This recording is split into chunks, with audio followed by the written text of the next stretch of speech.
Hey, I'm Streezy, and I'm here to tell you what's happening on X.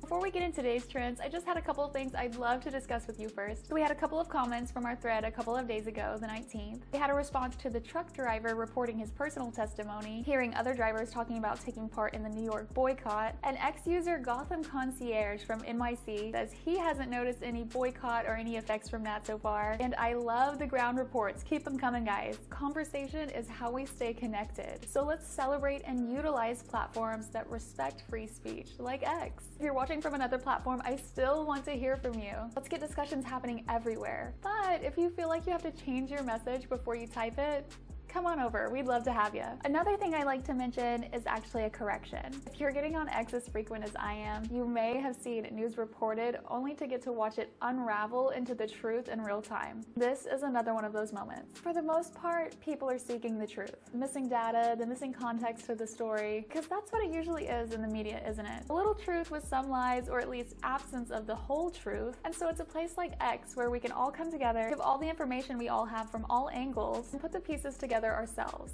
So we have a video response from the trending labeled Russian CEO or Russian oligarch, depending on where you saw it, and he says he's not sure how the rumor came about, but the media took it and ran. But he's not even Russian. He's actually from Ukraine, but he became an American immigrant around 13 or 14 years old, served in the US Army, and said he just loves America and loves Donald Trump. So this is yet another sign to not immediately, blindly just believe everything that's being told on the internet. That being said, I didn't personally run a background check on this guy, so I couldn't tell you if either story was the truth. If this encourages you to do a little deeper digging on your own, let us know what you find. Okay, and this is a big one from yesterday that I missed, but it's pretty huge and I didn't want it to slip through the cracks in a text post. But we had the word slight trending yesterday because some bombshell news dropped, but it's kind of a bombshell within a bombshell, because we have the Global Vaccine Data Network reporting that COVID-19 vaccinations are linked to slight increases in heart, brain, and blood disorders. You see why it's the word slight that was trending now, everyone was repeating. This was the largest COVID vaccine study ever done, by the way, with 99 million participants. But what's also huge about this is we're seeing this shared by major news networks, which before they just wouldn't touch. So this is something to be aware of for sure. I'll have the PubMed and news link posted for you.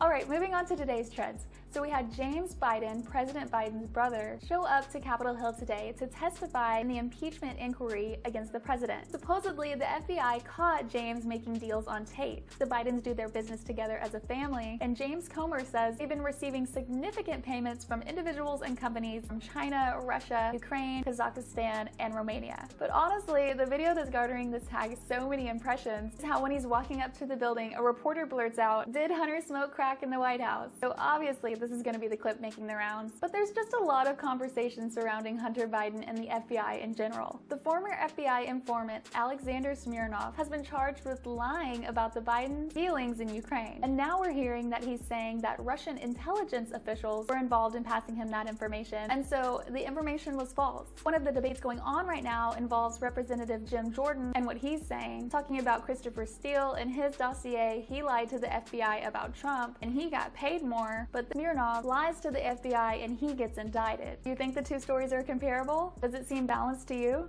Tell me why and let's discuss below. We had Elden Ring trending for the next gameplay reveal trailer that had launched today. You can still pre-order Elden Ring Shadow of the Erdtree, and it releases on February 23rd. A lot of games coming out, but another big one is Epic Mickey Rebrushed. The 2010 game is getting a remake and it'll be on Switch. And the metal band Slayer has announced their reunion and the first show they're coming back with, which will be at Riot Fest in Chicago later this year. You can get your tickets now. Okay, that's it for now. Follow for more updates and I'll see you tomorrow.